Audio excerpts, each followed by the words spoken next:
But because until I solve this problem, I have to be.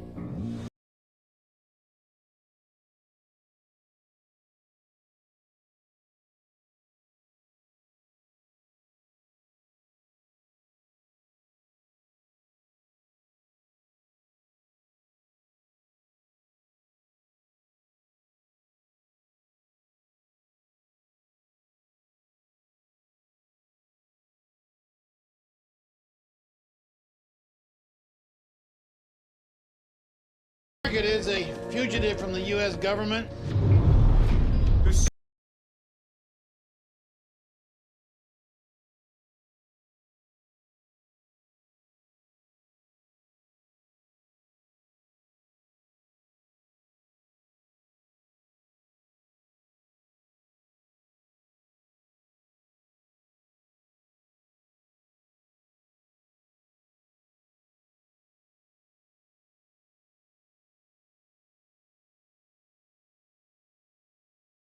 Grab only, live capture.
U.S. Army.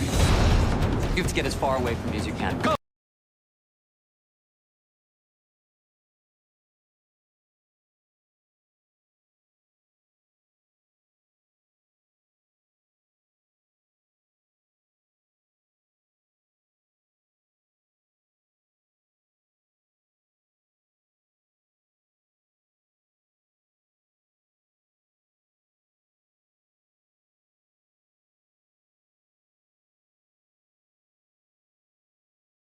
Of my personality that I can't control. Target is in the open.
Pull back now.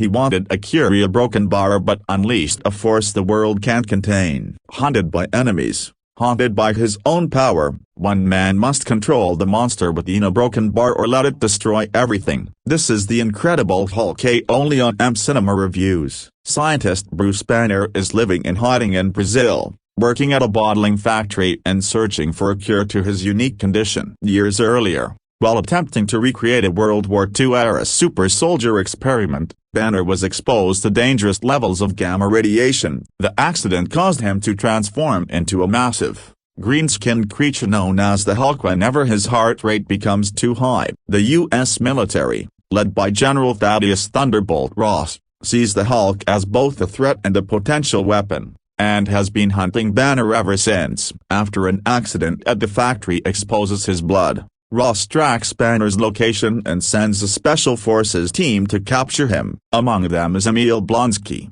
an experienced soldier who survives the Hulk's devastating defense but becomes obsessed with defeating him. Banner escapes and makes his way back to the United States, seeking the help of his former girlfriend and Ross's daughter, Dr. Betty Ross. She shelters him and helps him contact an anonymous online collaborator known only as Mr. Blue, who believes he may have found a way to reverse the transformation. Ross gives Blonsky a small dose of the super soldier serum, granting him enhanced strength, speed, and agility. The military corners Banner at a university, but the stress triggers his transformation, and he fights them off before fleeing with Betty. Blonsky, injured but alive, becomes even more determined to match the Hulk's power. Banner and Betty travel to New York City to meet Mr. Blue, revealed to be Dr. Samuel Stearns. Stearns develops an antidote that may halt a transformation once it starts, but it is not a full cure. Before more testing can be done, the military captures Banner and takes him into custody. Meanwhile,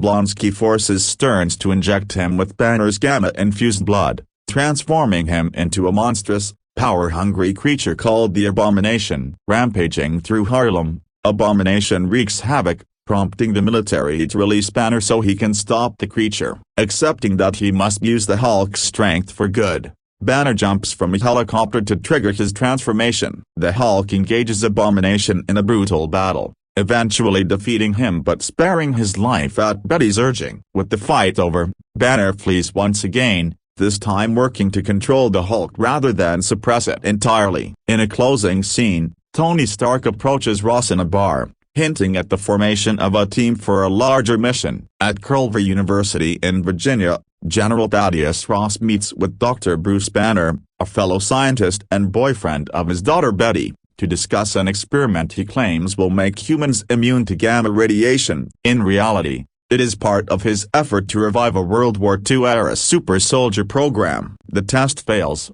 and Banner is exposed to massive gamma radiation, triggering a transformation into the Hulk whenever he becomes enraged or when his heart rate exceeds 200 beats per minute. In his first transformation, the Hulk destroys the lab and injures Ross, Betty, and others nearby. Banner becomes a fugitive as Ross pursues him, intent on weaponizing the Hulk's abilities. 5 years later, Banner is hiding in Rio de Janeiro, Brazil, working at a bottling factory and practicing yoga and breathing techniques to keep his transformations under control. He has remained in human form for 5 months while secretly collaborating online with a contact known as Mr. Blue in hopes of finding a cure. When he accidentally cuts his finger, a drop of blood contaminates a soda bottle, which ends up in Milwaukee, Wisconsin, and makes an elderly man gravely ill with gamma sickness. Using this as a lead, Ross dispatches a Special Forces unit led by Emil Blonsky to capture Banner. The attempt forces Banner to transform into the Hulk, and he defeats the team, though Blonsky survives. After Ross explains the Hulk's origins, Blonsky volunteers for a modified super soldier serum, gaining enhanced speed, strength, and agility. Banner returns to Culver University and reunites with Betty. Her current boyfriend, Dr. Leonard Sampson, informs Ross of Banner's presence. Ross arrives with his troops and Blonsky, leading to another battle that forces Banner to become the Hulk. Blonsky, emboldened by his new abilities, taunts the Hulk and is severely injured, though the serum allows him to heal at an accelerated rate. During the chaos, Betty is nearly killed by military fire but is saved by the Hulk. He escapes with her and later reverts to human form. Together, they travel to New York to meet Mr. Blue, revealed to be cellular biologist Dr. Samuel Stearns. Stearns tests a potential antidote, which appears to work, but warns it may only halt a transformation in progress, not cure the condition entirely. He almost reveals that he has replicated Banner's gamma-infused blood for research, believing it could revolutionize medicine. Concerned about its misuse, Banner insists the supply be destroyed. Ross's forces raid Stearns' lab and capture Banner. While Banner is taken away by helicopter with Betty, Blonsky forces Stearns to inject him with Banner's blood. The process mutates him into the Abomination, a monstrous creature even stronger than the Hulk. In the chaos, Stearns is exposed to Banner's blood through a wound on his forehead, triggering a strange transformation. The Abomination storms through Harlem, prompting Banner to persuade Ross to release him. He jumps from the helicopter, transforming upon impact, and engages the Abomination in a brutal fight. After subduing his opponent with a chain, the Hulk spares his life at Betty's request, leaving him for Ross's forces to capture before disappearing into the night. A month later, Banner is living in Bella Coola, British Columbia, where he begins practicing control transformations. Sometime afterward, Tony Stark meets Ross at a bar, hinting at plans to assemble a team. The Incredible Hulk, 2008, a comprehensive analysis of casting choices that shaped the Marvel Cinematic Universe. The casting decisions made for Louis Leterrier's The Incredible Hulk, 2008, represent one of the most fascinating and complex chapters in the early development of the Marvel Cinematic Universe. This film, which served as both a reboot of the Hulk franchise and a crucial building block for the interconnected Marvel Universe, featured casting choices that would have far-reaching implications for the future of superhero cinema. From the controversial recasting of the titular character to the strategic placement of supporting actors who would become integral to the MCU's expansion, every casting decision in this film tells a story of ambition, compromise, and the delicate balance between creative vision and commercial necessity. The Edward Norton gambit, casting Bruce Banner. Perhaps no casting decision in The Incredible Hulk was more significant or contentious than the choice of Edward Norton to portray Bruce Banner. Norton, already an Academy Award-nominated actor known for his intense method acting approach and meticulous attention to detail, brought a gravitas and intellectual depth to the role that immediately distinguished this iteration from previous portrayals. His casting represented Marvel Studios' ambitious attempt to attract serious dramatic talent to their burgeoning cinematic universe, signaling that these superhero films would not merely be spectacle-driven affairs but character studies of considerable depth. Norton's approach to the character was deeply rooted in psychological realism. Having built his career on complex, often troubled characters in films like Fight Club, American History X, and 25th Hour, he brought a naturalistic intensity to Bruce Banner that emphasized the character's internal struggle with his monstrous alter ego. The actor's well-documented involvement in the screenplay development process reflected his commitment to ensuring that Banner's character arc would be more than just a vehicle for action sequences. The casting of Norton also represented a significant departure from Eric Bana's portrayal in Ang Lee's 2003 Hulk, where Bana's Banner was more introspective and emotionally distant. Norton's interpretation was more accessible and relatable, emphasizing the character's desperation to control his condition while maintaining his fundamental humanity. Norton's Banner was a man of science forced to confront the limitations of rational thought when faced with the irrational nature of his transformation. However, Norton's casting would ultimately prove to be both a blessing and a curse for the MCU. While his performance was widely praised for its emotional depth and psychological complexity, his well-known reputation for being demanding on set and his desire for creative control would eventually lead to his departure from the franchise. This casting decision, therefore, represents both the early ambitions of Marvel Studios to attract serious dramatic talent and the growing pains of establishing a shared universe that required actors to subordinate individual creative control for the greater narrative good. Liv Tyler, Betty Ross, and the heart of the story. The casting of Liv Tyler as Betty Ross proved to be one of the film's most emotionally resonant decisions. Tyler, daughter of Aerosmith frontman Steven Tyler and an accomplished actress in her own right, brought a gentle strength and natural empathy to the role that grounded the film's more fantastical elements in genuine human emotion. Her portrayal of Betty Ross was crucial in establishing the emotional stakes of Banner's condition and providing the audience with an emotional anchor throughout the film's more intense action sequences. Tyler's Betty Ross was notably different from Jennifer Connelly's portrayal in the 2003 film, where Connelly's Betty was more of the scientific colleague and intellectual equal. Tyler's interpretation emphasized the romantic relationship and emotional connection between Betty and Bruce. This casting choice reflected the film's overall approach of prioritizing character relationships and emotional resonance over purely scientific or philosophical concerns. The chemistry between Tyler and Norton was palpable throughout the film, lending credibility to their characters' shared history and deep emotional bond. Tyler's performance was particularly effective in scenes where she had to convey Betty's conflicted feelings about Bruce's condition and her love for the man combined with her fear of the monster he becomes. Her ability to project both vulnerability and strength made her an ideal romantic lead for a superhero film, providing emotional weight to Bruce's struggle for control. Tyler's casting also represented a strategic choice in terms of audience appeal. As an established actress with both indie credibility and mainstream recognition, she helped bridge the gaps between the film's more serious dramatic elements and its blockbuster aspirations. Her presence lent the film a certain respectability while also ensuring that the romantic subplot would resonate with a broad audience. Tim Roth, The Complexity of Emil Blonsky, Abomination. The casting of Tim Roth as Emil Blonsky, who would eventually become the monstrous Abomination, was perhaps one of the film's most inspired decisions. Roth, a veteran British actor known for his intense and often unsettling performances in films like Reservoir Dogs, Pulp Fiction, and The Cook, The Thief, his wife her lover, brought a sophisticated menace to the role that elevated what could have been a straightforward military antagonist into a complex character study of ambition,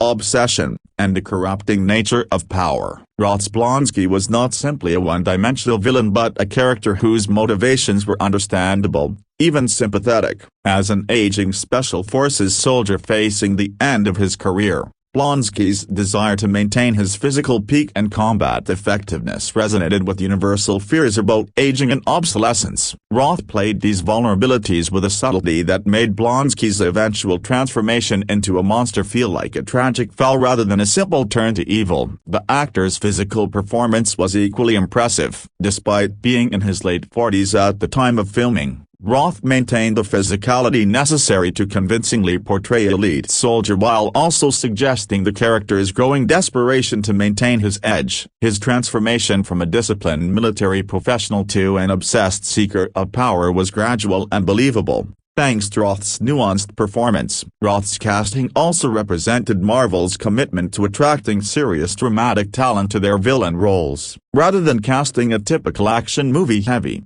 they chose an actor known for complex, psychologically rich performances. This decision paid dividends in creating a villain who was genuinely threatening not just physically but intellectually and emotionally as well. William Hurt, General Ross on Military Authority. The casting of William Hurt as General Thaddeus Thunderbolt Ross was a masterstroke that brought gravitas and complexity to what could have been a thankless antagonist role. Hurt, an Academy Award-winning actor known for his intelligence and intensity, transformed General Ross from a typical military heavy into a three-dimensional character driven by genuinely believable motivations. Hurt's Ross was a man torn between his duty as a military officer and his love for his daughter. The actor played this internal conflict with the subtlety that made Ross sympathetic even when he was pursuing Banner relentlessly. Hurt understood that Ross genuinely believed he was protecting the world from a dangerous threat, and this conviction gave weight to his actions throughout the film. The physical presence that Hurt brought to the role was equally important. With his silver hair and commanding bearing, he looked every inch the career military officer. His voice, with its distinctive cadence and authority, lent credibility to Ross's position as a high-ranking general who would be taken seriously by both his subordinates and his superiors. Hurt's casting would prove to have long-term implications for the MCU. His General Ross would return in Captain America: Civil War as Secretary of State, and Hurt's performance in The Incredible Hulk laid the groundwork for that character's evolution. The actor's ability to suggest both the reasonable military leader and the obsessed pursuer of Banner created a character rich enough to sustain multiple appearances across the franchise. Tim Blake Nelson, the scientific mind of Samuel Stearns. The casting of Tim Blake Nelson as Dr. Samuel Stearns, also known as Mr. Blue, represented one of the film's most intriguing choices in terms of future MCU implications. Nelson, known for his distinctive appearance and quirky screen presence in films like Oh Brother, Where Art Thou? And The Ballad of Buster Scruggs, brought an eccentric intellectual energy to the role of the scientist who becomes Banner's potential salvation. Nelson Stearns was portrayed as a brilliant but somewhat naive scientist whose fascination with Banner's condition was both professional and personal. The actor played the character's enthusiasm for the scientific possibilities of Banner's mutation with an infectious energy that made his scenes with Norton crackle with intellectual excitement. Nelson's performance suggested a man who was perhaps too eager to push the boundaries of scientific ethics in pursuit of knowledge. The physical transformation that Nelson's character undergoes at the film's end, where his exposure to Banner's blood begins to mutate his brain, was handled with Nelson's characteristic blend of vulnerability and strangeness. While the character's future as the villain known as the Leader was set up but never fully realized in subsequent MCU films, Nelson's performance provided a solid foundation for potential future development. Nelson's casting also demonstrated Marvel's willingness to work with character actors known more for their distinctive screen presence than their leading man appeal. This decision reflected a confidence in the source material and the story being told,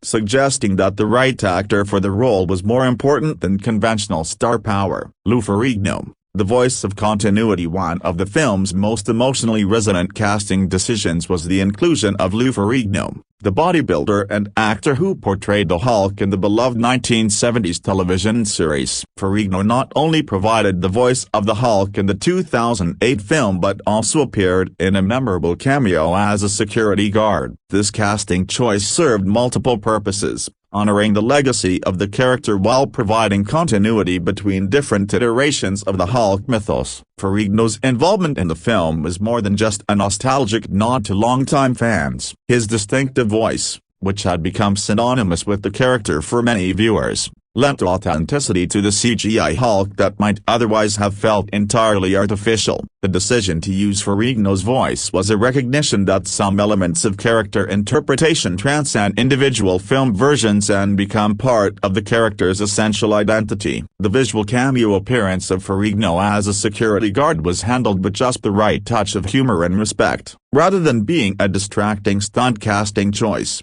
it felt like a natural inclusion that acknowledged the debt that all subsequent Hulk interpretations owe to the television series that first brought the character to life in live action. Supporting cast. Building a believable world. The supporting cast of The Incredible Hulk was carefully assembled to create a believable world around the central characters. Ty Burrell, later to achieve fame on Modern Family, brought a nervous energy to his role as Dr. Leonard Samson, providing both comic relief and a potential romantic rival for Banner. Burrell's performance was subtle enough not to overshadow the main story while distinctive enough to make the character memorable. Christina Cabot as Major Kathleen Spencer represented the film's attempt to include strong female characters in the military storyline. Her scenes with William Hurt's General Ross helped establish the military culture and protocol that drove much of the film's plot. Peter Mensa as General Joe Greller provided additional military authority and helped establish the scope of the government's response to the Hulk threat. The film's international casting, including actors like D.A. Copyright Boran Ascimento and Pedro Salvin in the Brazilian sequences, demonstrated Marvel's growing awareness of the global nature of their audience. These casting choices helped establish the international scope of Banner's exile and the worldwide implications of his condition. The Stan Lee cameo. A Marvel tradition. Stan Lee's cameo appearance as a Milwaukee man who becomes ill from drinking Banner's contaminated blood was both a continuation of his tradition of appearing in Marvel films and a plot-relevant moment. Lee's casting in this small but crucial role demonstrated the film's attention to both fan service and narrative necessity. The scene served to establish the global threat that Banner's condition posed while providing longtime Marvel fans with their expected moment of recognition. Lee's performance in the brief scene was naturalistic and effective, avoiding the sometimes forced quality of his appearances in other Marvel films. The integration of his cameo into the plot was seamless,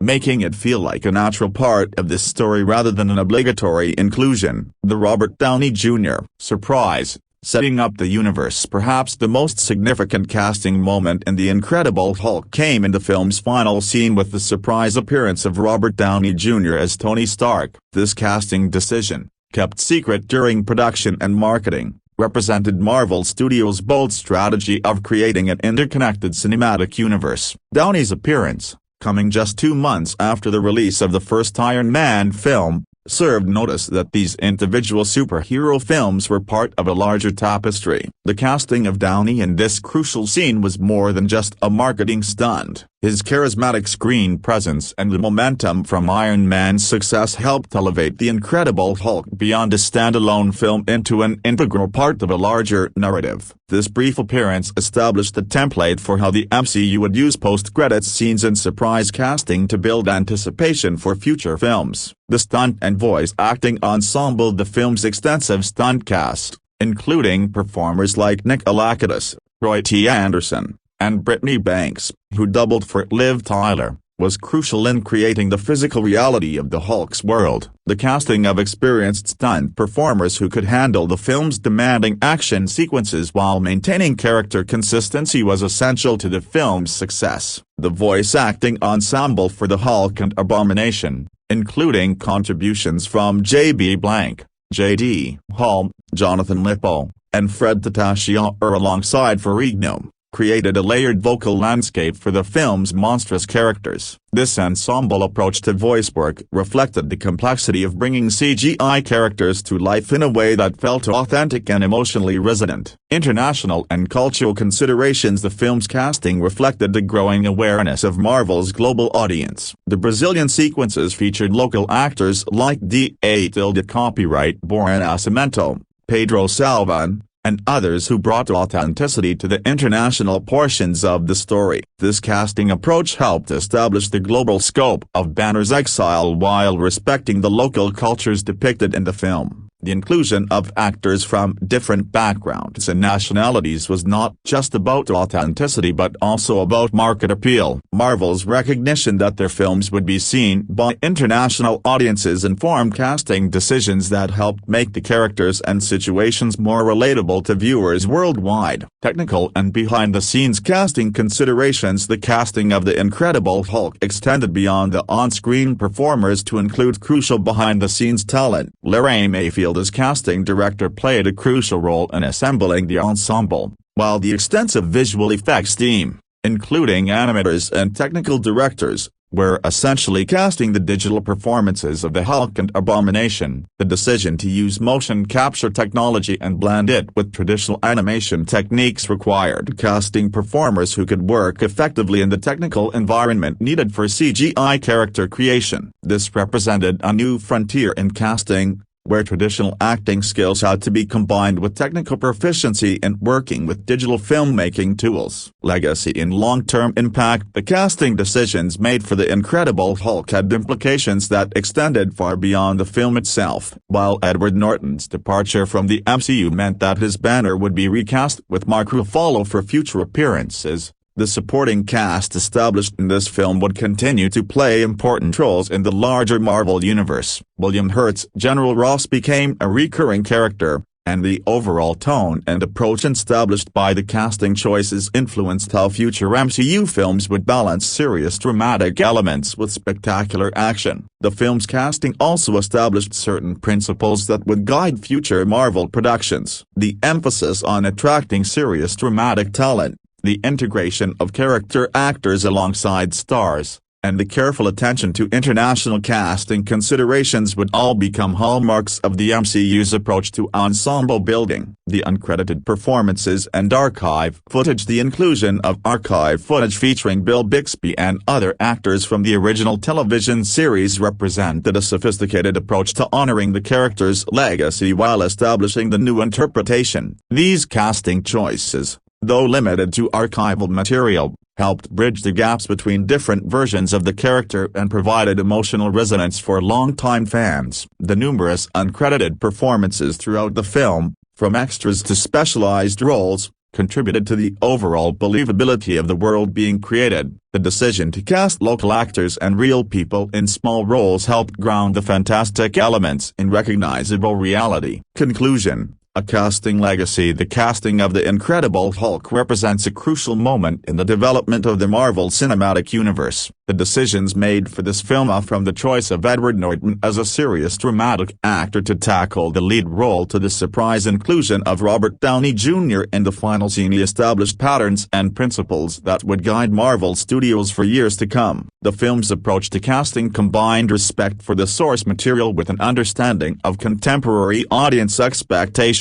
The emphasis on psychological realism in the performances, the careful balance of action and character development, and the strategic thinking about how individual films could contribute to a larger narrative universe all stemmed from the thoughtful casting choices made for this production. While The Incredible Hulk may not have achieved the same level of commercial and critical success as some other early MCU films, its casting decisions laid crucial groundwork for the franchise's future development. The performances established character relationships and world-building elements that would pay dividends in later films. While the approach to casting demonstrated Marvel's commitment to treating their superhero properties as serious dramatic enterprises worthy of top-tier talent, the legacy of these casting choices can be seen in every subsequent MCU film, from the continued emphasis on character development and psychological realism to the strategic use of surprise appearances and interconnected storylines. In many ways,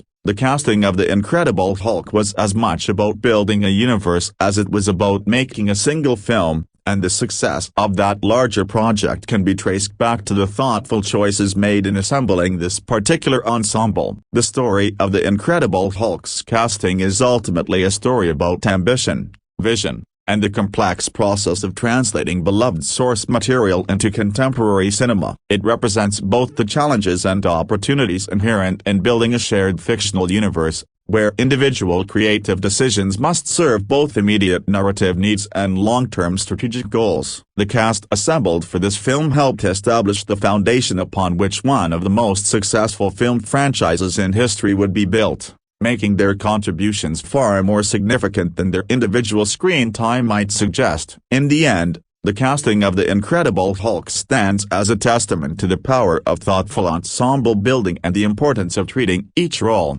no matter how small, as a crucial component of the larger storytelling enterprise. The actors chosen for this film help bring to life not just individual characters but an entire world, and their collective contribution to the Marvel Cinematic Universe continues to resonate more than a decade after the film's release. The Incredible Hulk, 2008, a comprehensive analysis of Marvel's Green Giant cinematic revival introduction. The Incredible Hulk, 2008, stands as a pivotal entry in the Marvel Cinematic Universe, MCU, serving as the second film in what would become one of cinema's most ambitious interconnected franchises. Directed by Louis Leterrier and starring Edward Norton as Dr. Bruce Banner, this superhero film represented both a creative reboot and a strategic repositioning of one of Marvel Comics' most iconic characters. Coming in the wake of Ang Lee's divisive 2003 Hulk film, The Incredible Hulk faced the challenging task of reimagining the character for modern audiences while establishing its place within Marvel Studios' emerging cinematic universe. Released during the summer of 2008, just 2 months after the groundbreaking Iron Man, The Incredible Hulk served as proof of concept for Marvel Studios' ability to produce multiple interconnected films simultaneously. The film starred Edward Norton alongside an ensemble cast including Liv Tyler, Tim Roth, William Hurt, Tim Blake Nelson, and Ty Burrell, weaving together themes of scientific responsibility, government overreach, and the duality of human nature through the lens of superhero action. This comprehensive analysis explores every aspect of The Incredible Hulk's creation, from its initial development to its lasting impact on the MCU. We examine the production challenges, creative decisions, and commercial performance that shaped not only this individual film but also influenced the trajectory of superhero cinema for years to come. Production development and pre-production. The journey of The Incredible Hulk began in the aftermath of Universal Pictures' 2003 Hulk film, directed by Ang Lee. Despite featuring sophisticated filmmaking techniques and a talented cast led by Eric Bana, the earlier film had received mixed reviews and failed to meet commercial expectations. The movie's introspective approach, heavy emphasis on psychological drama, An unconventional visual style had divided audiences who expected more traditional superhero action. Following the lukewarm reception of Lee's film, Marvel Studios recognized an opportunity to reacquire the rights to one of their most valuable characters. The company had been working toward greater creative control over their properties, and the Hulk represented a crucial piece of their expanding puzzle. While Universal retained distribution rights due to their previous investment, Marvel Studios gained the production rights, allowing them creative control over the character's cinematic future. The development process officially began when Marvel Studios decided to approach The Incredible Hulk as what producer Gail Ann Hurd would later describe as a portmanteau combining reboot and sequel. This unique approach allowed the filmmakers to acknowledge the existence of the previous film while creating something entirely new. The decision reflected Marvel's recognition that audiences were already familiar with the Hulk's origin story,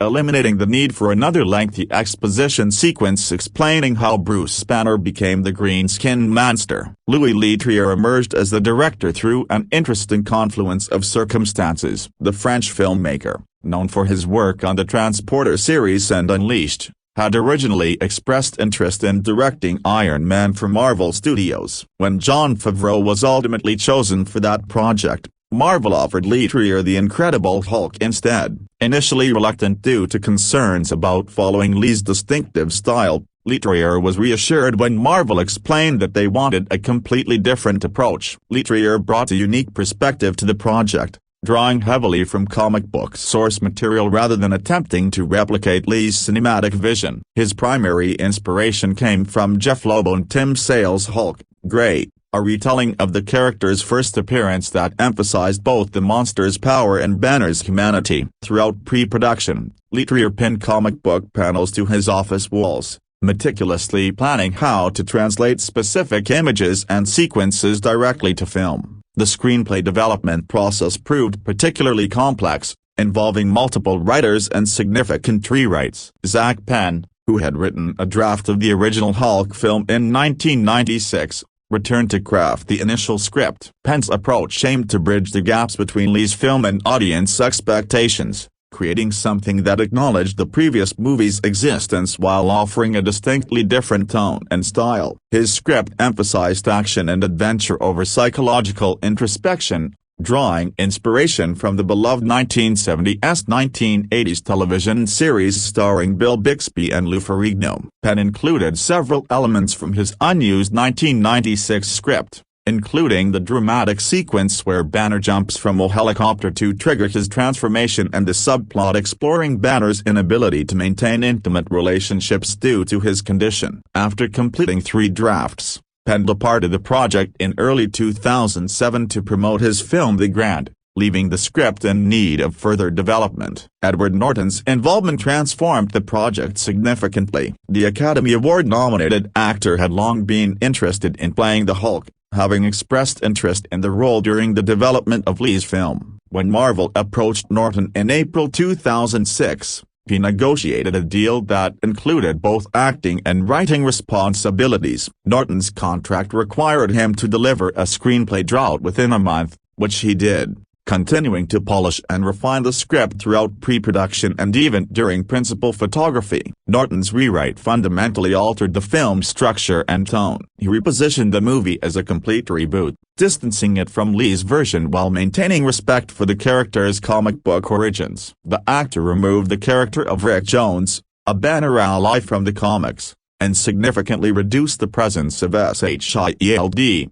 Marvel's fictional espionage organization. He added crucial sequences including Banner's attempt to extract a cure from a flower in Brazil and his email correspondence with the mysterious Mr. Blue, elements that would prove central to the film's plot. Norton's approach to the origin story proved particularly innovative. Rather than dedicating the film's opening act to Banner's transformation, he compressed the entire backstory into an elegant opening credits sequence. This decision, influenced by negative test audience reactions to flashback sequences scattered throughout the film, allowed the movie to begin with Banner already living as a fugitive, immediately establishing the story's momentum. The film's connection to the larger Marvel Cinematic Universe began taking shape during pre-production. Marvel Studios president Kevin Feige and his team were simultaneously developing multiple properties, including Iron Man, Thor, and Captain America. The decision to include Tony Stark's cameo appearance at the film's conclusion represented an early experiment in cross-pollination between Marvel properties, laying groundwork for the eventual Avengers film. Location scouting presented unique challenges for the production team. The script called for diverse international settings, from the fabulous of Rio de Janeiro to the military installations of Virginia to the urban battlegrounds of New York City. Each location needed to serve both narrative and practical purposes, providing authentic backdrops while accommodating the extensive visual effects work that would bring the Hulk to life. The decision to set significant portions of the film in Brazil reflected both creative and practical considerations. The South American setting provided an exotic backdrop that emphasized Banner's status as a global fugitive while offering interesting visual and cultural contrasts. The production team scouted locations throughout Rio de Janeiro, including the Rosina Favela, Lapa District, Tijuca Forest, and Santa Teresa neighborhood, seeking authentic environments that would enhance the film's realism. Casting decisions evolved throughout pre-production, with several roles undergoing significant changes. David Duchovny was initially considered for Bruce Banner before Norton's involvement, while Ray Stevenson was in discussions for Emil Blonsky before being cast in Punisher: Warzone. The role of General Ross saw interest from Sam Elliott, who had played the character in Lee's film, before William Hurt ultimately won the part. The production's environmental consciousness became a defining characteristic during pre-production planning. Norton's personal commitment to environmental causes aligned with the Hulk's traditional association with nature and ecological themes. The production team committed to Toronto's Green Screen Initiative, implementing sustainable practices that would eventually earn the film the Environmental Media Association's Green Seal as the first blockbuster to receive such recognition. Filming principal photography on The Incredible Hulk commenced on July 9, 2007, with Toronto serving as the primary filming location. The choice of Toronto proved fortuitous,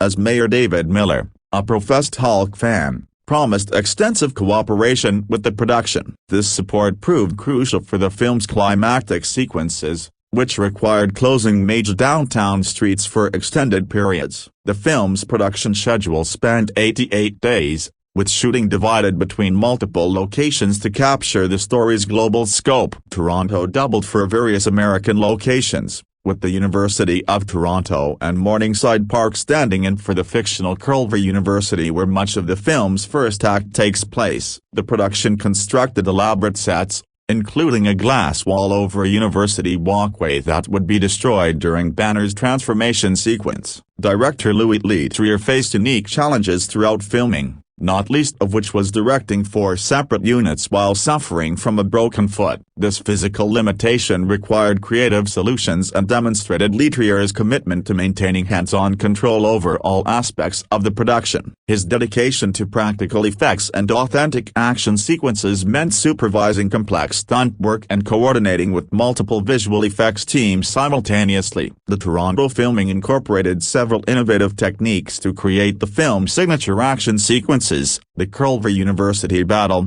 one of the first sequences shot, required extensive coordination between practical effects, stunt work, and motion capture technology. The filmmakers built practical sets that could be destroyed safely while providing reference points for the digital Hulk that would be added in post-production. The financial district of Toronto provided the urban landscape necessary for several key sequences, while a factory in Hamilton, Ontario, scheduled for demolition, served as the interior of the Brazilian bottling plant where Banner works at the film's opening. The production took advantage of the building's impending destruction to create authentic damage for the Hulk's escape sequence. The factory's underground levels were repurposed as General Ross's military command center, demonstrating the production's resourcefulness in maximizing location value. Canadian locations extended beyond Toronto, with the production utilizing CFB Trenton for military sequences and traveling to Bella Coola,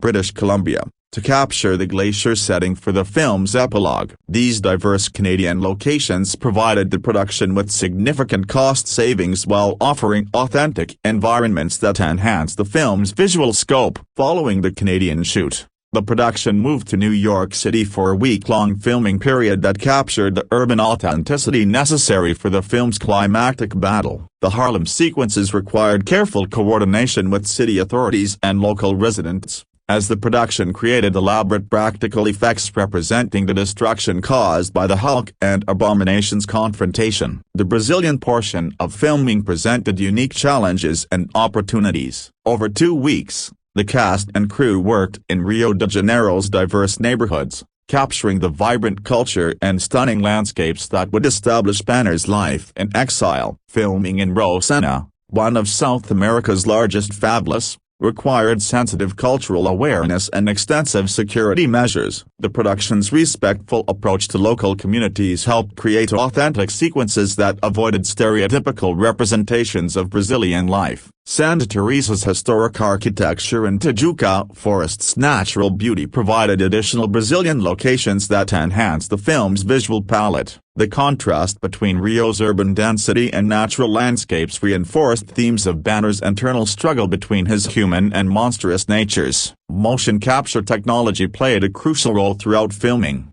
with Edward Norton and Tim Roth performing extensive sessions to provide reference for their characters' transformed states. The actors filmed over 2,500 different movement sequences, capturing everything from subtle gestures to the Hulk's signature thunderclaps. Phosphorescent face paint and strobe lighting helped record the most subtle facial expressions, which would later inform the digital character's emotional range. Norton's dedication to the motion capture process reflected his deep commitment to the character. The actor studied animal movements and worked with movement coaches to develop the Hulk's distinctive physicality. His collaboration with Tim Roth, who would become the Abomination, helped establish the contrasting movement styles that would differentiate the two monsters in the film's climax. The production's commitment to practical effects extended throughout filming, with the team creating real destruction wherever possible. A bottling machine was actually smashed through a wall for the Hulk's factory escape, while a genuine Humvee was destroyed by dropping a weight on it during the Culver University battle. Steam and dry ice created the gas effects used to smoke out the Hulk,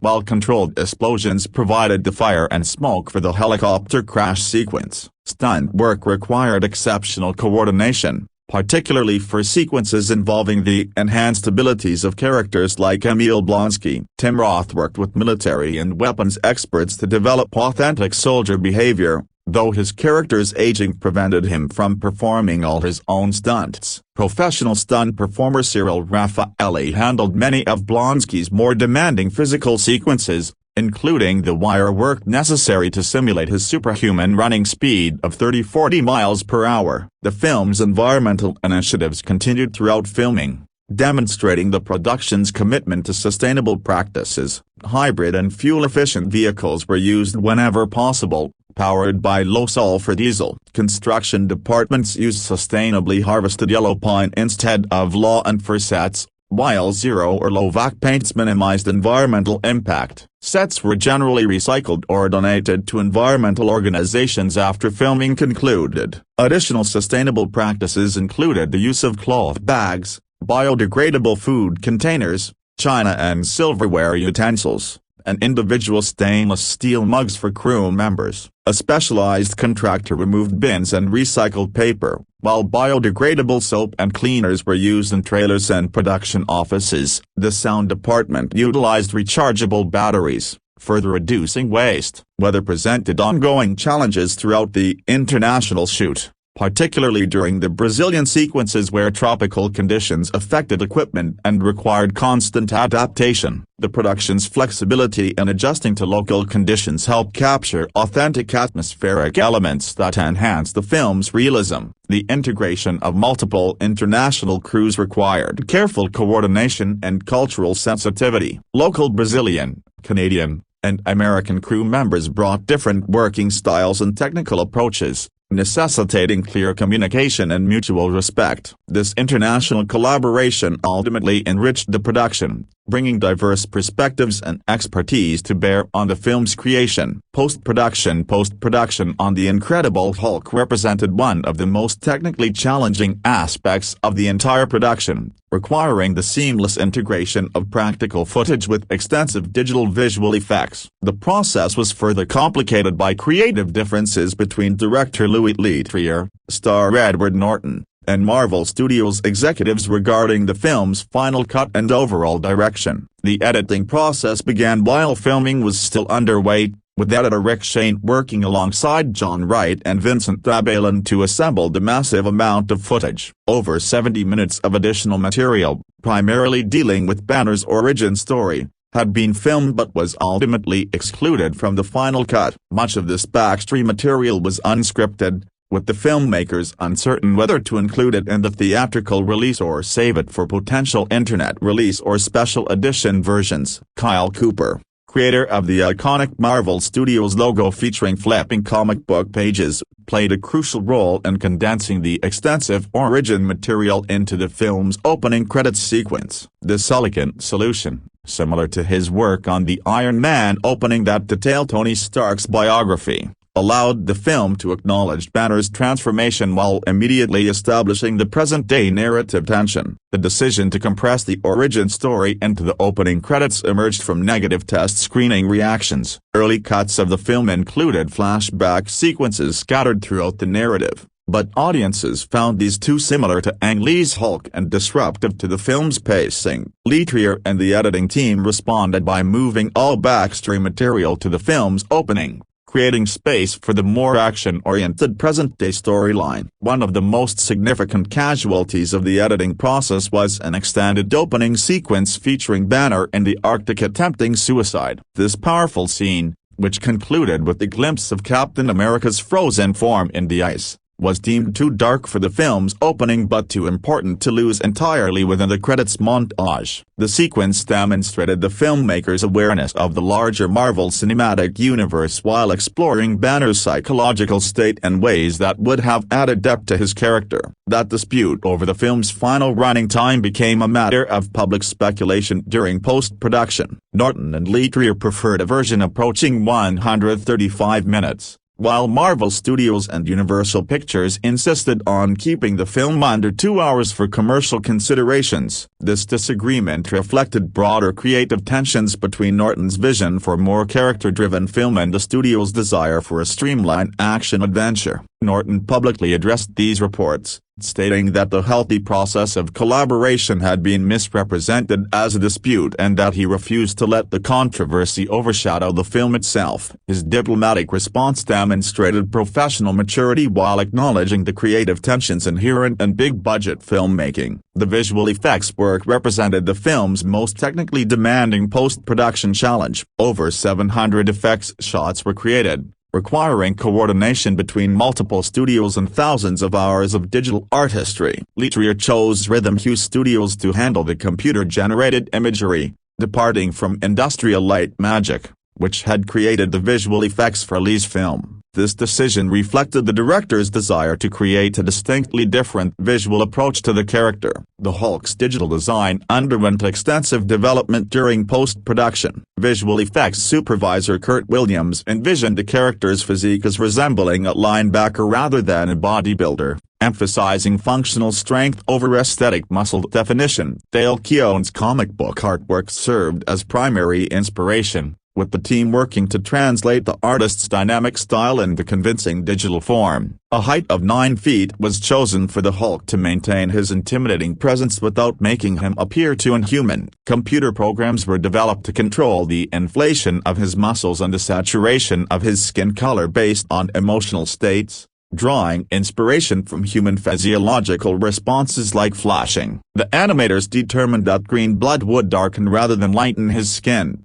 creating color variations that ranged from olive to slate gray depending on lighting conditions. The Hulk's animation model was designed with future appearances in mind, rigged to perform any actions the filmmakers might imagine for potential use in the Avengers film. His medium-length hair, modeled on Mike Deodato's comic book art, replaced an originally planned crew cut when Liv decided that flowing hair would give the character more personality and dynamic movement. Motion capture technology provided the foundation for the Hulk's performance, but traditional keyframe animation added the necessary finesse and superhero quality that pure motion capture could not achieve. Norton's performance capture sessions, combined with reference from professional animators and Liv himself, created a believable integration of human emotion and superhuman physicality. The transformation sequences required particular attention, with Liv citing an American werewolf in London as inspiration for showing the painful reality of Banner's metamorphosis. As a tribute to the 1970s television series, Banner's eyes change color first during each transformation, providing visual continuity with Lou Ferrigno's iconic portrayal. The Abomination's design departed significantly from comic book appearances due to practical storytelling considerations. Rather than resembling a fish or reptile as in the source material, the film's version appeared as a corrupted uberhuman whose hideousness derived from multiple serum injections affecting skin, muscles, and bones. His protruding spine and sharp bone protrusions created natural weapons, while his pale green skin reflected surrounding firelight to appear orange during the climactic battle. Motion capture performers, including Tim Roth, worked to make the Abomination move less gracefully than the Hulk, modeling his posture and head movements on shark behavior. The character stood 11 feet tall and retained Roth's actual tattoos, creating personal connection between actor and digital creation. Liv originally planned pointed ears for the character but realized the Hulk would likely bite them off in combat,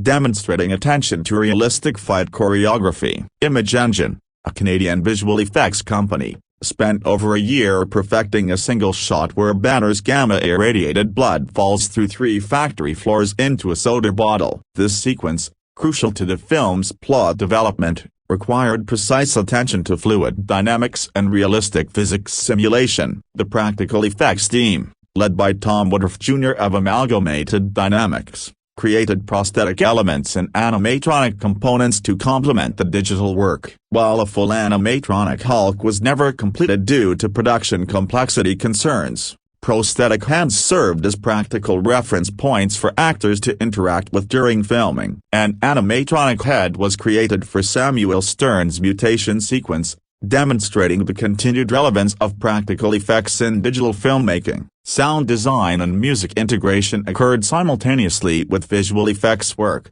with composer Craig Armstrong creating a score that complemented both practical and digital elements. The integration of Joe Harnell's Lonely Man theme from the 1970s television series required careful orchestration to honor the source material while serving the film's contemporary needs. Color timing and final image processing balanced the film's diverse locations and lighting conditions, from the warm tones of Brazilian sequences to the cool urban environments of New York and Toronto. The extensive visual effects work required careful color matching to ensure seamless integration between practical and digital elements. The film's final mix brought together dialogue recorded in multiple countries, extensive Foley work for the Hulk's massive physicality, and Armstrong's orchestral score. Lou Ferrigno's vocal work as the Hulk required particular attention, as his limited dialogue needed to convey both the character's intelligence and his raw emotional state. Quality control throughout post-production involved multiple review sessions with studio executives,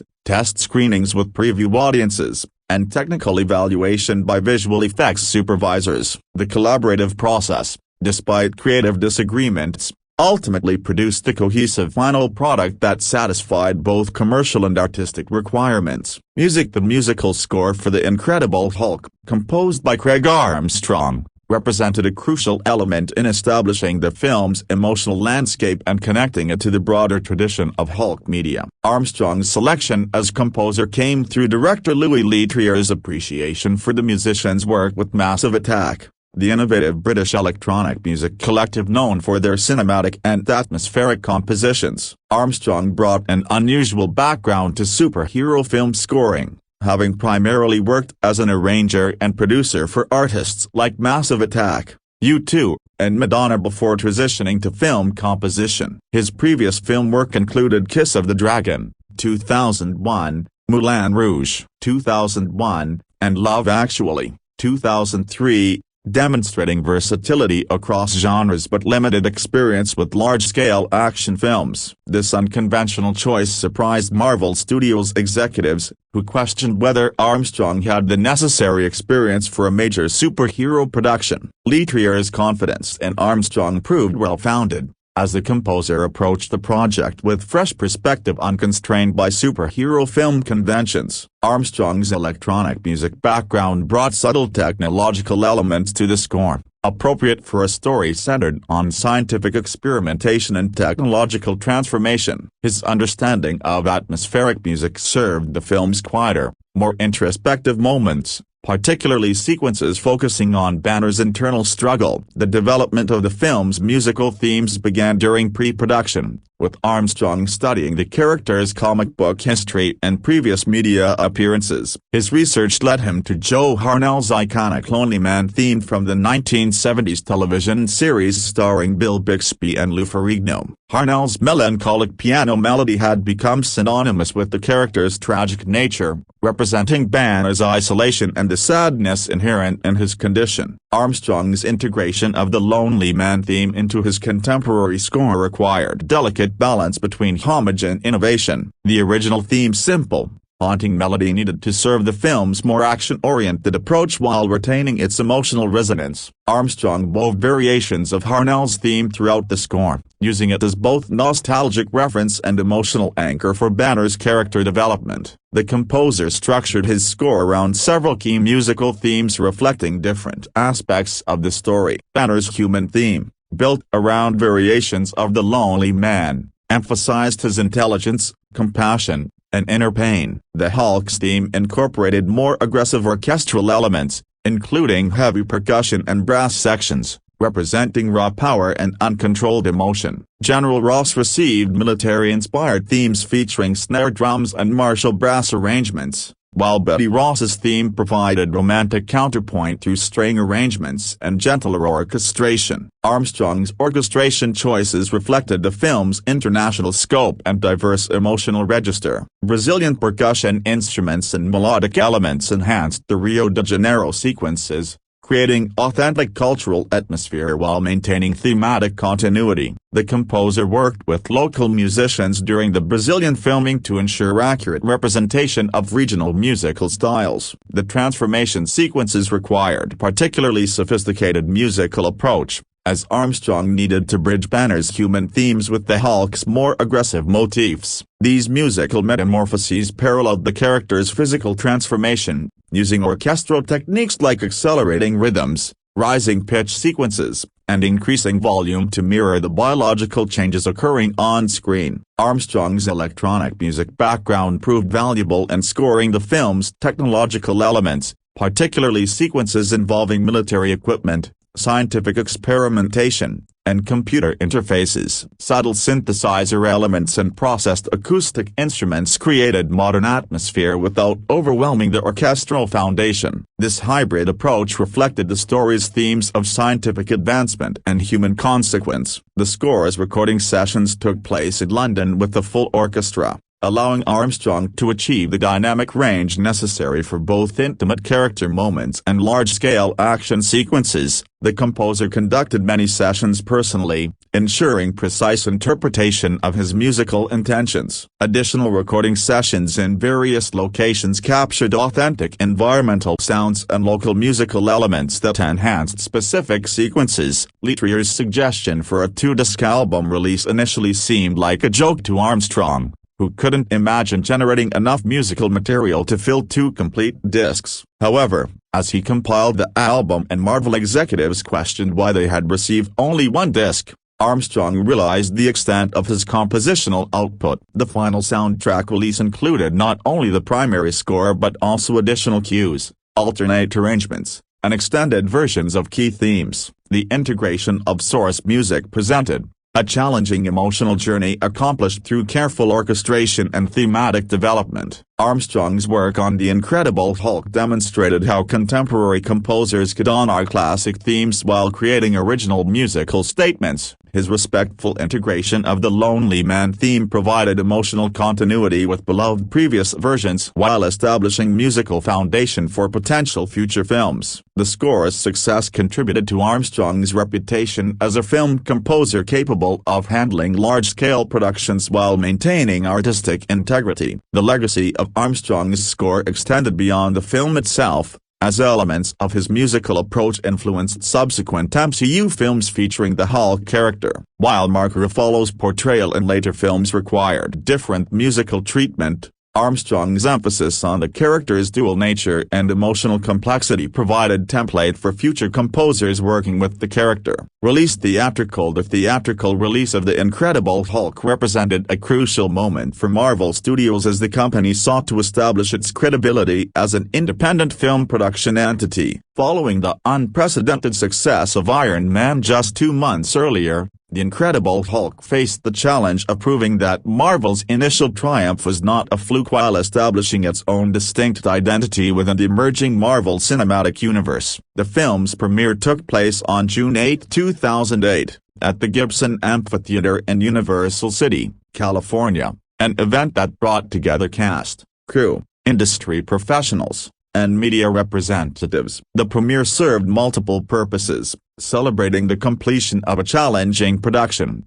generating media attention for the upcoming release, and demonstrating Marvel Studios' growing influence within Hollywood's entertainment ecosystem. Edward Norton's attendance at the premiere was particularly significant given the well-publicized creative disagreements during post-production. His presence demonstrated professional commitment to the project despite personal reservations about the final cut. Norton participated in promotional activities including a memorable sketch on Jimmy Kimmel Live that showcased his willingness to embrace the film's more light-hearted elements. The film opened in theaters nationwide on June 13, 2008, distributed by Universal Pictures across 3,505 theaters throughout the United States. This wide release strategy reflected both Universal's confidence in the film's commercial potential and Marvel Studios' ambition to establish the Hulk as a major summer blockbuster attraction. The June release date positioned the film strategically within the competitive summer movie season,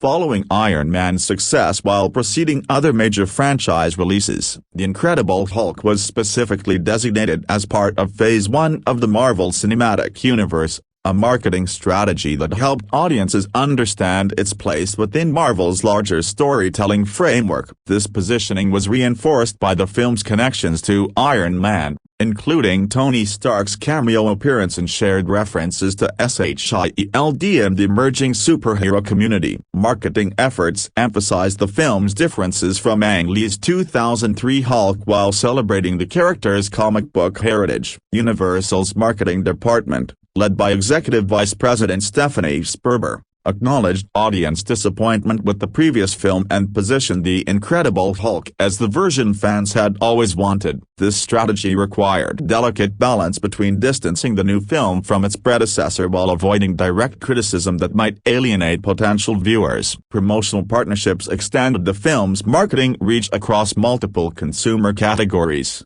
7-Eleven created Incredible Gulp Slurpees, while Kmart offered Incredible Dad-themed Father's Day gifts, demonstrating how the film's title could be adapted for various commercial purposes. Burger King developed promotional meals and toys, while General Nutrition Centers used the Hulk as a spokesperson for strength training and fitness products. The film's environmental themes, reflecting both the character's traditional connection to nature and the production's sustainable practices, influenced marketing approaches that emphasized ecological responsibility. The Environmental Media Association's Green Seal, displayed during the end credits, provided additional promotional angle that differentiated the film from other blockbuster productions. International release strategies varied by territory, with the film opening in 38 countries during its initial weekend. Universal's international distribution network allowed the film to capitalize on global appetite for superhero content while testing audience reactions in diverse cultural markets. The film's performance in international markets would influence future Marvel Studios' distribution strategies and budget considerations. The IMAX format presented both opportunities and challenges for the film's theatrical presentation. While not originally shot specifically for IMAX screens,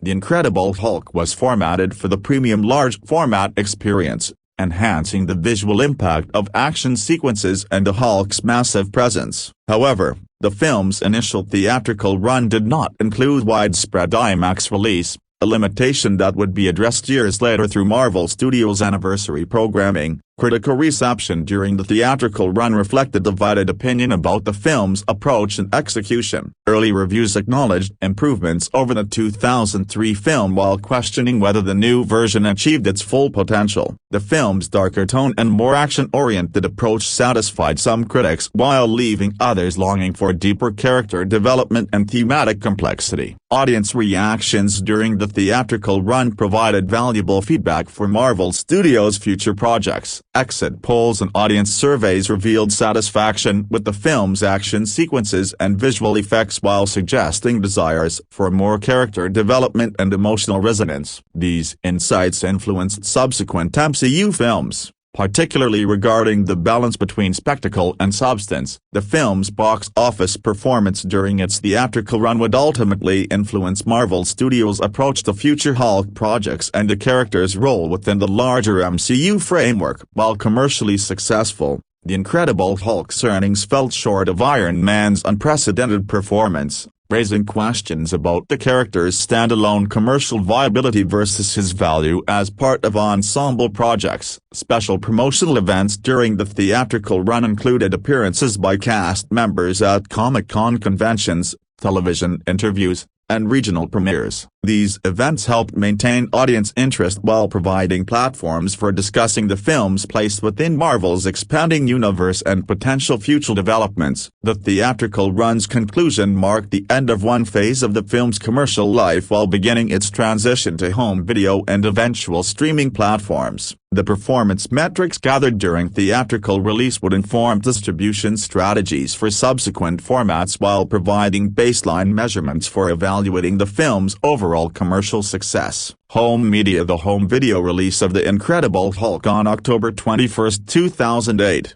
represented an important opportunity for Universal Studios Home Entertainment to extend the film's commercial life while addressing some criticisms of the theatrical version. Released simultaneously on Blu-ray and DVD formats, the home video edition included extensive supplementary materials that provided deeper insight into the film's production process and creative decisions. The decision to release the film on both high-definition Blu-ray and standard-definition DVD formats reflected the transitional moment in home entertainment technology during 2008. Blu-ray was emerging as the successor to DVD but had not yet achieved universal consumer adoption, necessitating dual-format releases to maximize market reach. The superior video and audio quality of Blu-ray proved particularly beneficial for showcasing the film's extensive visual effects and Craig Armstrong's orchestral score. Bonus features included comprehensive behind-the-scenes documentaries that explored various aspects of the production process. Becoming the Hulk examined the motion capture technology and animation techniques used to bring the character to life, while creating the Abomination detailed Tim Roth's transformation into the film's primary antagonist. These documentaries provided valuable insights into the technical challenges and creative solutions that defined the production. Commentary tracks featuring director Liv Tyler, producer Galen Hurd, and cast members offered intimate perspectives on the filmmaking process. Liv Tyler's commentary proved particularly revealing, as he discussed creative decisions, production challenges, and his vision for the character's cinematic representation. The commentary tracks allowed fans to understand the film's development from initial concept through final release. Deleted scenes included in the home video release provided glimpses of the extensive material that had been removed from the theatrical cut. These sequences, totaling approximately 70 minutes of additional footage, primarily focused on Banner's origin story and character development moments that had been compressed into the opening credits sequence. The deleted scenes offered alternate perspectives on the film's narrative structure and character relationships. The alternate opening sequence, featuring Banner's suicide attempt in the Arctic, was including as a special feature with commentary explaining its removal from the final film. This powerful sequence, which concluded with Captain America's frozen form visible in the ice, demonstrated the filmmaker's early commitment to MCU connectivity while exploring darker aspects of Banner's psychological state. Technical specifications for the home video release met the highest standards available at the time. The Blu-ray edition featured 1080p high-definition video with DTS HD Master Audio 5.1 surround sound, providing optimal presentation quality for home theater systems. The DVD edition included standard definition video with Dolby Digital 5.1 audio review. While other superheroes have had what seems like dozens of films devoted to them, the Hulk has less of a big screen track record, his best-known movie portrayal until now being 2003's The Hulk, which although solidly entertaining, many fans felt didn't quite capture the real essence of their huge screen hero. Now, however, a new Hulk movie is on its way, with scientist Bruce Banner in hiding while he tries to find a cure for the rages that transformed him into a monster,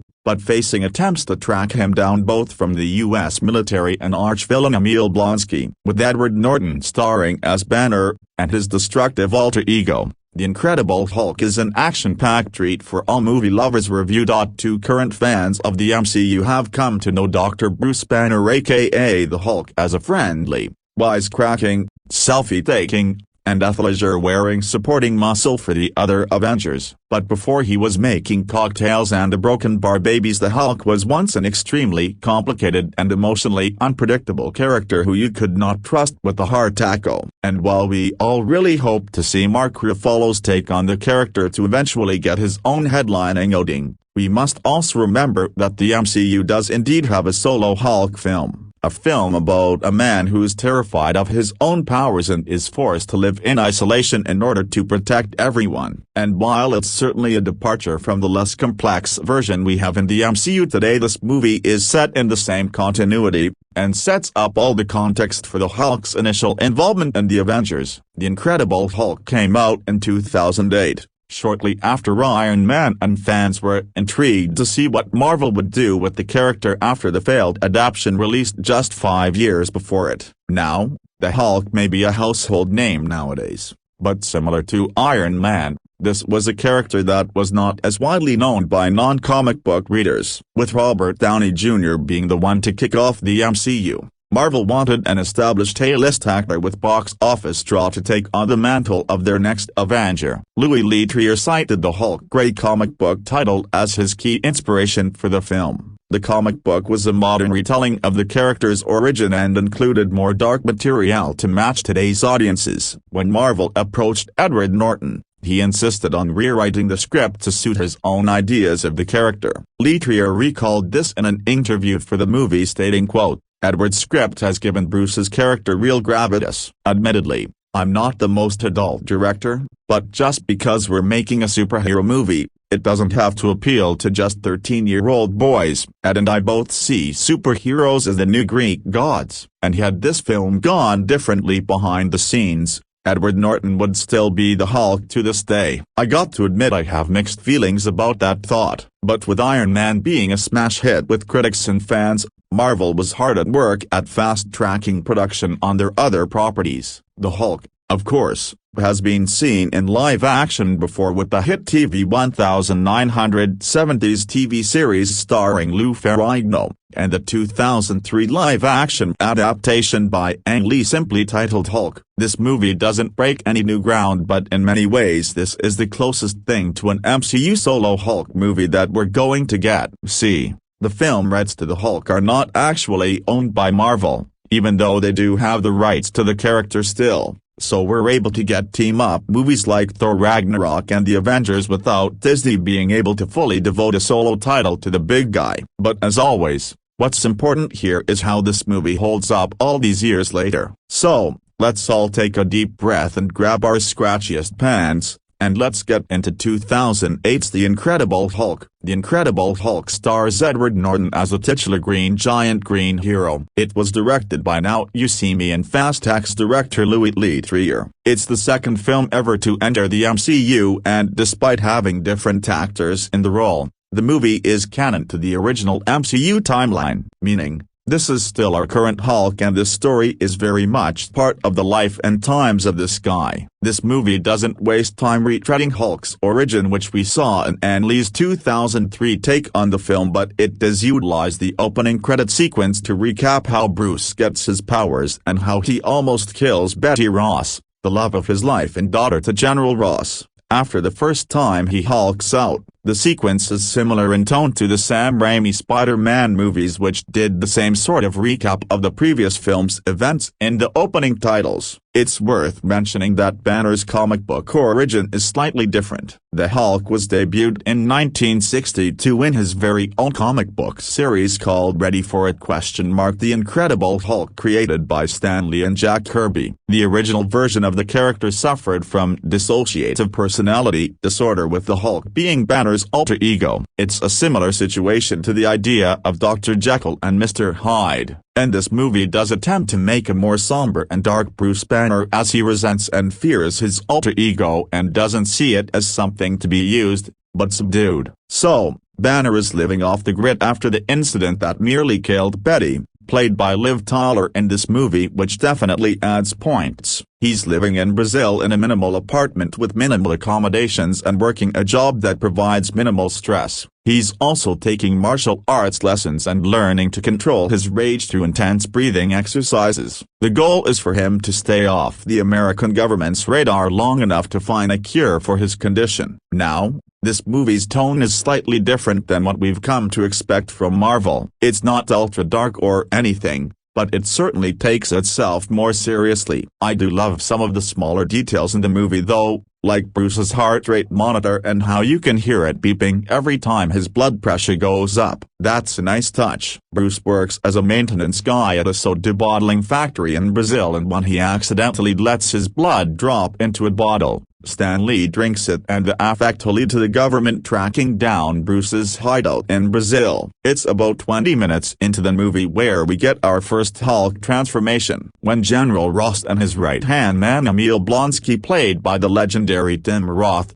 get to Banner. He's forced to Hulk out in order to escape. I really like this action scene as a whole, and while I also enjoy that they tease us with small glimpses of the Hulk, it goes on for way too long. They have like 6 teasers in a row before showing the first hero shot, and for me it could have been trimmed down a bit. Bruce needs to escape and head back to the United States to meet with Mr. Blue, an anonymous scientist that is aware of Bruce's radiation poisoning and claims to be able to cure him. In order to get the information they need, Bruce needs the help of his once lover, Betty Ross. Bruce accidentally runs into Betty with her new man, and the couple are reunited shortly after. Betty was one of Bruce's colleagues who helped him with the radiation experiment, and she's since continued her work and moved on to find love with the dad from Modern Family, who by the way is just so much fun to watch in the scenes he's in. Bruce seeks the help of an old friend who owns a pizzeria to help him gain access to some of the lab work he needs. This is probably the silliest scene because of how silly it feels in the midst of this otherwise serious story. Also,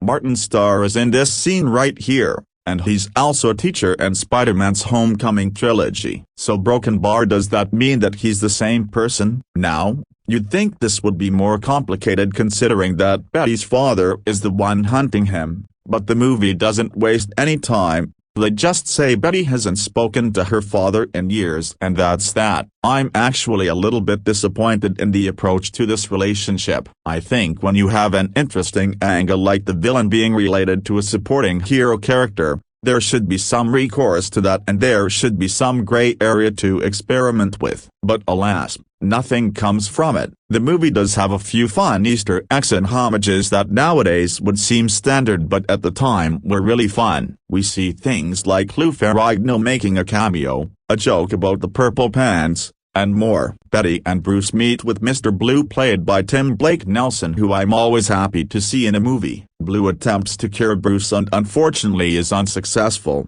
Meanwhile, General Ross is already hard at work giving Blonsky a dose of radiation serum to make him sort of a super soldier, but Blonsky, of course, wants more power if he's going to go up against the Hulk. He threatens Blue to give him a bigger dose, and we get to witness our first look at everyone's favorite Shanghai cameo, the Abomination. Also, Liv Tyler is set to reprise her role in Captain America: Brave New World. My biggest problem with this movie is a similar problem that I have with many of Marvel's movies both pre- and post-MCU, and that's the plot. This movie's story is extremely generic and has become somewhat of a templated story for Marvel. The government or corporation wants to use the hero's power to misuse it, and they resort to creating a bad guy with the same powers as the good guy to make them fight. There's just no flavor, and even though I like the design of this version of the Hulk, and I think the cast is almost completely ideal, I still like Ruffalo as Banner more than Norton.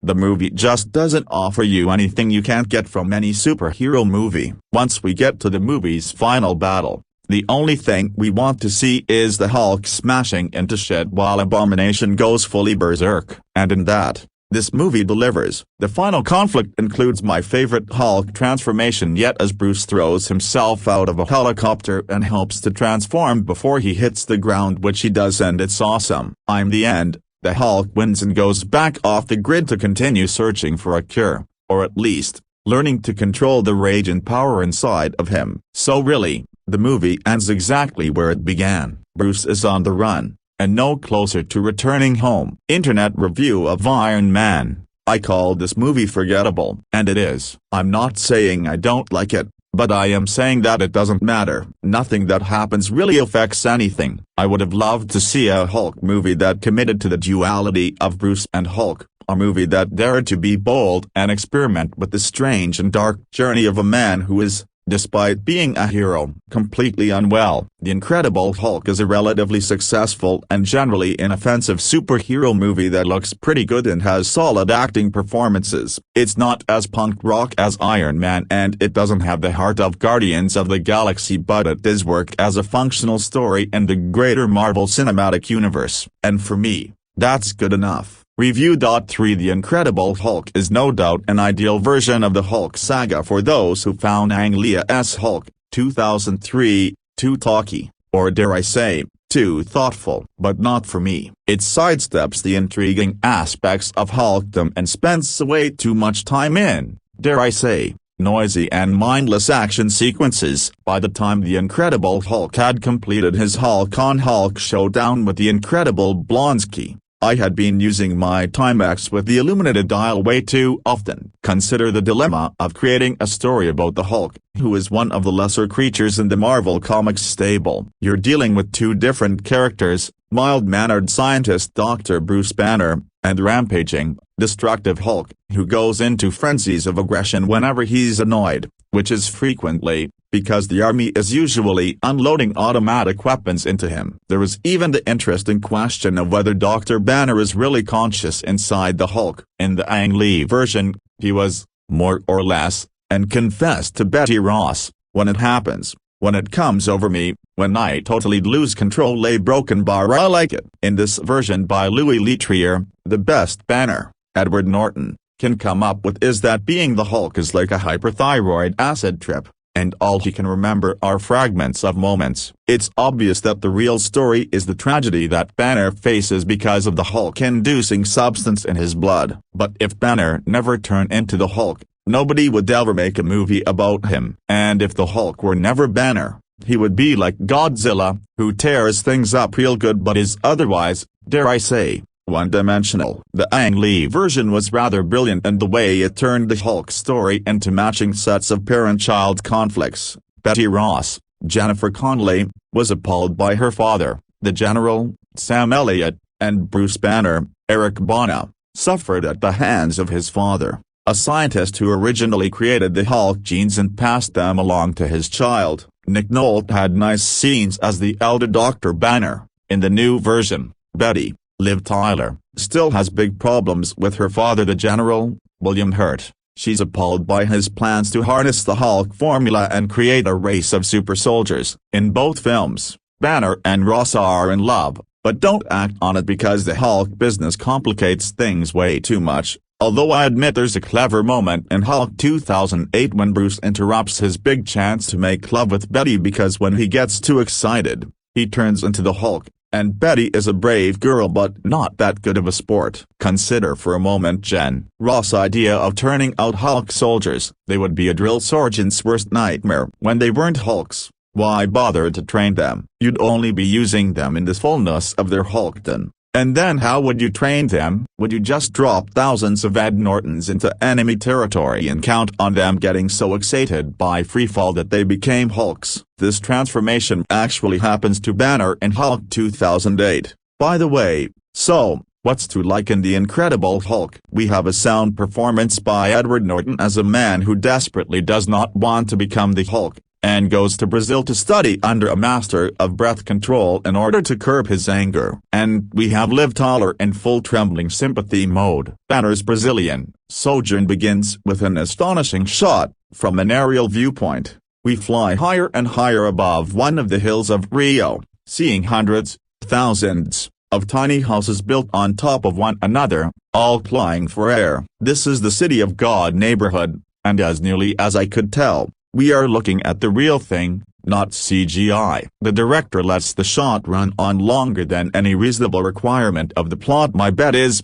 he was as astonished as I was, and let it run because it is so damned amazing. The scenes involving Banner in Brazil are well conceived, although when he accidentally contaminates a bottled soft drink with his blood, the movie doesn't really deal with the consequences when the drink is consumed in the United States. The contamination provides Jen Ross with his clue to Banner's whereabouts, and army troops blast the hell out of the City of God. All through the movie, the general deploys his firepower so recklessly that you wonder if he has a superior, and if he ever has to account for the dozens, hundreds, thousands, who die while his guys are blasting at their Hulk with absolutely no effect. Enter Emil Blonsky, Tim Roth, a Marine who Jen Ross recruits because he's meaner and deadlier than anyone else. Blonsky leads the chase in Rio. Later, Dr. Samuel Stearns, Tim Blake Nelson, Banner's research associate, is forced to inject Blonsky with a little Hulky juice, setting up a Titanic rooftop battle in Harlem between Hulk and Blonsky. And this battle, as I have suggested, pounds away relentlessly, taking as its first victim our patience. Iron Man, the much better spiritual partner of this film, also ends with a showdown between an original and a copycat, but it involves two opponents who know who they are and why they are fighting. When you get down to it, as a fictional creature, the Incredible Hulk is as limited as a bad drunk. He may be fun to be around when he's sober, but when he drinks too much, you just feel sorry for the guy. Review.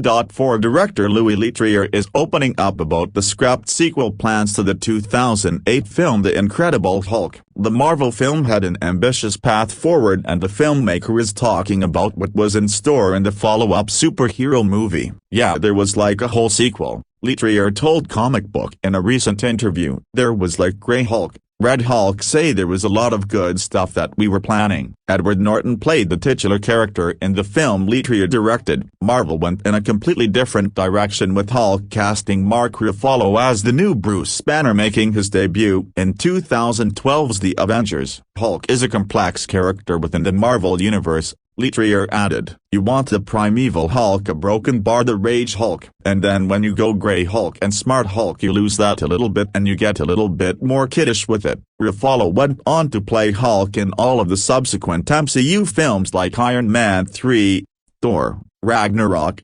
Avengers, Endgame, Captain Marvel and Shang-Chi and The Legend of the Ten Rings, just to name a few. Bruce Banner also made an appearance on the Disney Plus series She-Hulk, Attorney at Law. Although the character of Hulk lived on, Leterrier says that it's far from the character he was building with his film. That was the fun of where I was in my movie, with the access to consciousness and all that stuff. That was really fun, and that's what I was aiming to do. But take my time with it, because there's so many characters they want it all fast. Laughs. I like She-Hulk, but then yoga between Hulk and the broken bar. I was like, hey, okay. Yeah, we're very far from my Hulk, he said. Review. 5 While many consider Nick Fury's Iron Man cameo as the true beginning of the MCU, The Incredible Hulk played a more integral role in the franchise's origins. While Nick Fury has been a vital character in the MCU, responsible for bringing the Avengers together for the first time, Samuel L. Jackson's Iron Man appearance was not as important as one aspect of The Incredible Hulk. This may come as a surprise, with many, including Marvel Studios up until Phase 5, neglecting the film as MCU canon. Due to complications such as Edward Norton departing the MCU with Mark Ruffalo taking on the role of Bruce Banner, Hulk, The Incredible Hulk is oftentimes considered inconsequential to the overall MCU story. This was only continued by the lack of appearances from other characters in that film before Phase 5, which Captain America: Brave New World is rectifying by bringing back the leader,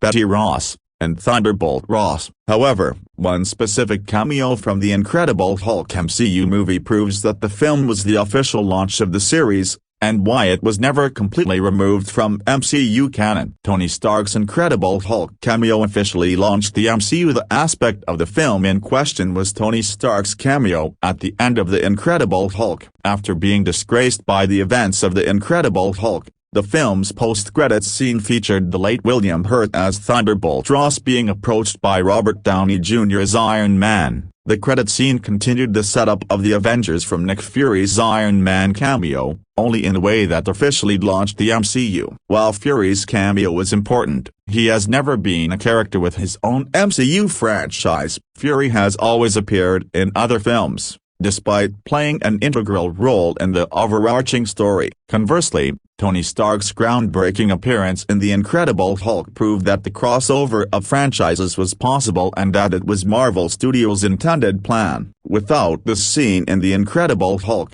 Fury's appearance in Iron Man could have been disregarded as failed setup, something common in early superhero movies such as Green Lantern. Instead, though, Stark's Incredible Hulk cameo fully established the MCU's crossover potential, kickstarting the entire MCU as it is known today. The Incredible Hulk's crossover setup explains why it was never retconned. Similarly, Stark's appearance in The Incredible Hulk cements why the film was never retconned. While some other connections to the MCU were put in place, such as Ross appearing briefly in Captain America: Civil War, Avengers: Infinity War, and Avengers: Endgame, most aspects of The Incredible Hulk were completely disregarded by the MCU. This led many to think the film was being retconned, and that the events of the film were never canon to the Hulk's character. However, this one scene from Tony Stark proves why Marvel Studios never fully committed to retconning The Incredible Hulk. Despite the film's unclarity in the MCU canon before Phase 5,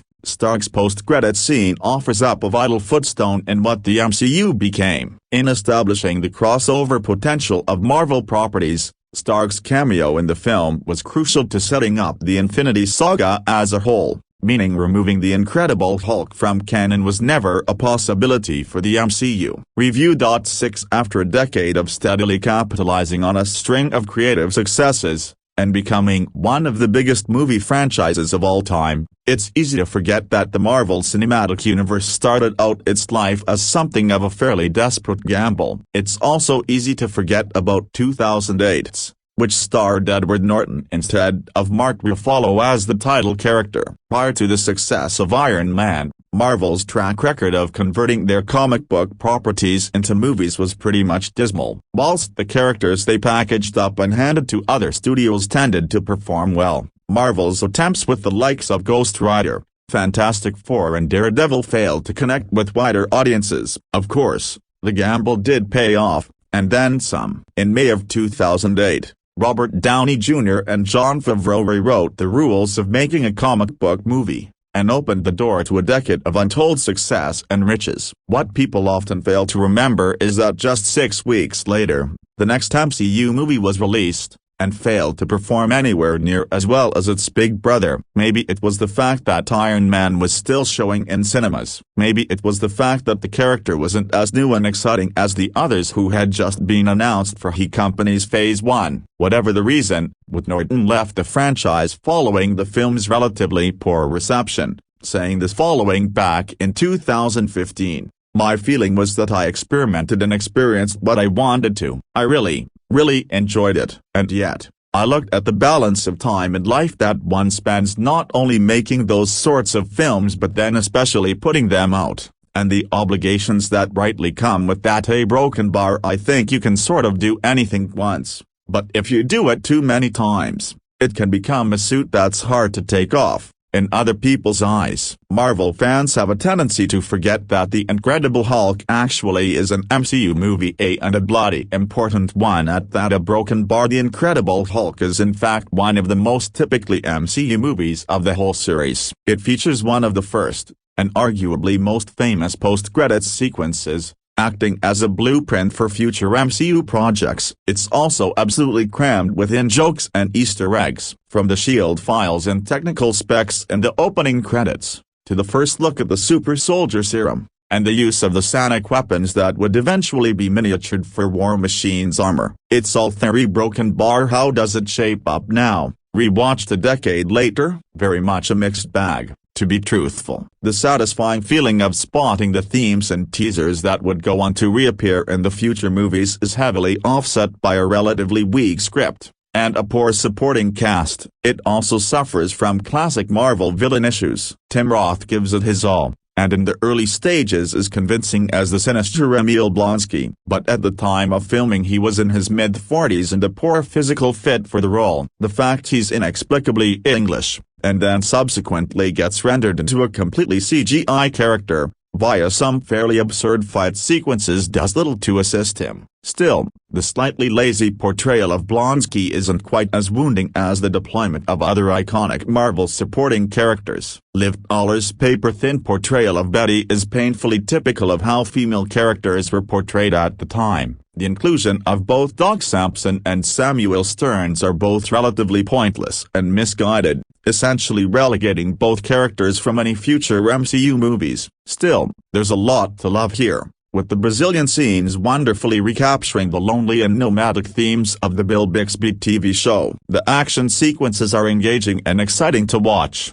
with the college assault still up there with the best fight scenes that the MCU has provided us with. Ed Norton makes a great Bruce Banner, every bit as uncomfortable and yet still humorous as the Mark Ruffalo version. He would easily have been as popular and successful had he remained in the franchise, and it's a shame that his obvious passion for the project brought him into conflict with the studio. William Hurt also still impresses as the dogged and determined Thaddeus Ross, a clear fan favorite. It's no surprise he bagged the post-credits sequence and a return to the role for Captain America: Civil War. With all the other supporting Marvel material, promotion and movies that have come along since its release, The Incredible Hulk is really a victim of her time. Audiences were far less forgiving then than they are now, though try telling that to the zoo, and had it perhaps been held back for a 2009 release, with the appropriate hype and promotion it deserved, the MCU might look a little bit different now. Review. 7 The Marvel Cinematic Universe is no stranger to success, but it's important to remember that Phase 1 wasn't universally praised, especially when it came to movies like their solo Incredible Hulk feature film. Each of Marvel's Phase 1 solo efforts have their pros and cons, but they each elegantly contribute towards their first official team-up effort in The Avengers. The Avengers was a successful superhero celebration, but it created some unusual dissonance with the Hulk once Mark Ruffalo showed up instead of Edward Norton. In many ways, The Incredible Hulk is treated like the black sheep of the Marvel Cinematic Universe. The film faced issues regarding its actual content and behind-the-scenes controversies, including Edward Norton's eventual replacement by Mark Ruffalo. It's an MCU outing that's been made to feel skippable to the point that fans questions its place in the Marvel canon altogether. This, evidently, isn't the only question fans have regarding The Incredible Hulk and where it stands in the grander Marvel universe. Updated February 21, 2023 by Daniel Kurland. The Marvel Cinematic Universe has ambitiously evolved from a handful of connected films into more than 40 meticulously overlapping movies and television series. Some Marvel characters are ready to begin their second trilogies, but the Hulk has remained an unfortunate misfit who's been forced to share his cinematic and TV endeavors with other characters. 2008's The Incredible Hulk gets a lot of criticism as a weak link early in the MCU's Phase 1, but the film contains some enlightening elements that remain relevant to the ongoing Marvel Cinematic Universe, especially after the release of Hulk-centric material like She-Hulk, Attorney at Law. 19 Yes, Thunderbolt Ross proves it is. As much as it may be hard to believe, despite not receiving a direct sequel, The Incredible Hulk is indeed canon in the larger scheme of the MCU. The contents and storyline of the film are referenced in subtle ways throughout the MCU films over the years. The most apparent instance referencing the film is William Hurt reprising his role as General Thunderbolt Ross in Captain America, Civil War, Avengers, Infinity War, and Avengers, Endgame. Prior to that, Avengers had Bruce Banner recall the events of his film where he kind of broke Harlem. 18 Yes, and he'll be played by Harrison Ford. General Thunderbolt Ross remains crucial to the Hulk's lore. This larger-than-life military character developed a personal vendetta against Banner's Hulk. Ross was played by Sam Elliott in Ang Lee's Hulk and then later portrayed by William Hurt in the MCU. Hurt's passing in real life left many curious if his MCU counterpart would retire, along with the storylines that accompany him. Recently, Harrison Ford has signed on to portray Thunderbolt Ross, who plays a major role in the upcoming Captain America, New World Order. Not only will Ross have more power than ever before in a political sense, but many believe the character will finally step into his Red Hulk destiny. 17 Yes, he's a major character in She-Hulk Attorney at Law. The lack of solo Hulk movies also means that many of the supporting characters and villains that the movie teases have unfortunately fallen to the wayside. Tim Roth's Emil Blonsky, but more notably his monstrous Abomination alter ego,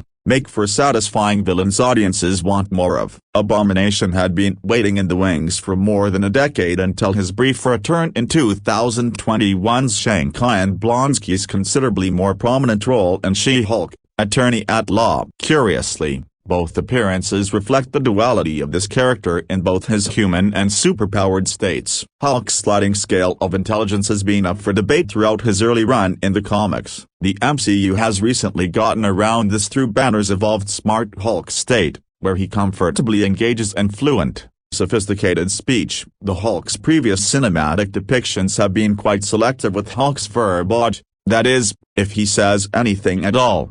2008's The Incredible Hulk proves Banner can communicate in his Hulk form, but barely. He only says 6 words A and 3 thoughts A while in his Hulk form: "Leave me alone, Betty," and his signature, Hulk smash. Yes, it will be addressed in Captain America, New World Order. One of the biggest hanging threads that the Incredible Hulk left behind and audiences had all but given up on was Samuel Stern's transformation into the villainous leader. Jessica J.L., the showrunner for She-Hulk, originally had plans for Time Blake Nelson's leader to return in her series, only for the character to not make it into the final version. It's comforting that the MCU did plan to provide some closure on this front. Even if it didn't happen, there are now claims that the leader will return in Captain America, New World Order, which will hopefully amount to an even greater showcase for the villain. An American Werewolf in London. There are several superhero stories that could be considered examples of body horror under the right circumstances,